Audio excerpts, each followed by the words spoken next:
السلام علیکم سامعین، 3 جمادی الاخری اور 17 دسمبر ہے۔ خبر کا عنوان ہے غزہ میں رات میں کیا ہوا ہے۔ دراصل بڑے 2 فوج کے میجر مارے گئے ہیں اور ان کے نام خبر رسائی ایجنسی میں میجر یوسف ایوٹر اور میجر شالو سالزمن، یہ دونوں غزہ کے خان یونس علاقے میں مارے گئے ہیں اور ان کے مرنے کی تصدیق خود اسرائیلی فوج نے بھی کر دی ہے اور یہ مان لیا گیا ہے کہ ہاں یہ دونوں وہاں جنگ میں مارے گئے ہیں۔ ادھر خبر آ رہی ہے کہ اسرائیلی فوج کے سب سے بڑے طاقتور فوجی یونٹ گولانی بریگیڈ کے سابق کمانڈر موشے کیبلن سنگھ کی نے بڑا اعتراف کیا ہے۔ انہوں نے کہا کہ اسرائیلی فوج کی گولانی بریگیڈ کے 35% فوجی قتل ہو چکے ہیں۔ اسرائیلی فوج کو غزہ جنگ کی بھاری قیمت ادا کرنا پڑ رہی ہے۔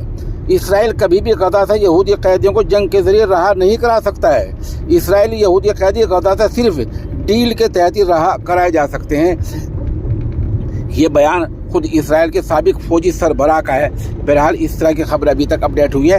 ادھر البتہ اسرائیلی جو فوج نے وہاں جو بمباری کی ہے اس میں 35 فلسطینی شہید ہوئے ہیں۔ ابھی تک یہی اپڈیٹ ہے، آپ ہمارے ساتھ بنے رہیں، جیسے خبر آتی رہے گی انشاءاللہ آپ کو اس سے مطلع کرتے رہیں گے۔